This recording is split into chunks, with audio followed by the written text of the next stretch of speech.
Chez Nissan, on en est convaincu. Les 270 km promis suffisent à presque tout le monde et les solutions de recharge sont à la hauteur des besoins. En pratique, avec cette nouvelle Nissan Leaf, on peut effectivement espérer 250 km d'autonomie, à condition de ne pas rouler en plein hiver et d'éviter l'autoroute. La distance maximale parcourue entre deux recharges serait alors d'à peine 200 km. Recharge qui s'annonce encore plus longue puisque la nouvelle batterie affiche une capacité de 40 kWh contre 30 kWh auparavant. Comptez environ 7 heures sur une wallbox et plus de 21 heures sur une prise secteur. Le mode de recharge rapide, dont il ne faudra sûrement pas abuser, permet 80% de la batterie en 30 minutes de charge.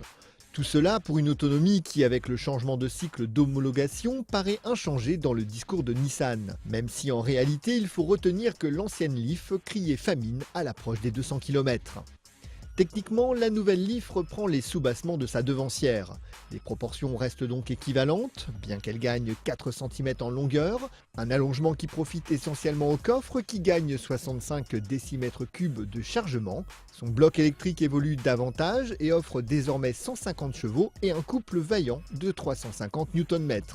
Les accélérations de la Leaf sont vigoureuses, mais il suffit d'opter un rythme soutenu sur de petits lacets pour rapidement sentir ses limites. Son amortissement est très typé confort et sa direction légère n'incite pas à hausser la cadence. Un mode spécial permet dans 90% des cas de se passer totalement de la pédale de frein. Le puissant freinage régénératif s'actionne dès que la pression sur l'accélérateur se relâche.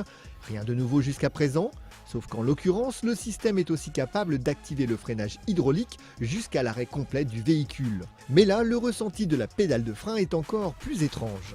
Côté techno, la Nissan Leaf propose le ProPilot, déjà vu sur le Qashqai, un système couplant le régulateur de vitesse adaptatif et l'aide au maintien de fil actif pour donner l'illusion d'un mode de conduite semi-autonome. Feu avant 100% LED, caméra 360 degrés, aide au créneau automatisé, la Nissan Leaf fait un véritable bond dans la modernité. Une mise à jour technologique qui n'est pas répercutée sur le prix de vente, qui bien qu'en hausse de presque 2000 €, comprend désormais l'achat des batteries. À 32 900 €, la Leaf Tecna est équipée comme une grande, GPS écran tactile 7 pouces, connexion Apple CarPlay et Android Auto, sellerie cuir, système audio Bose.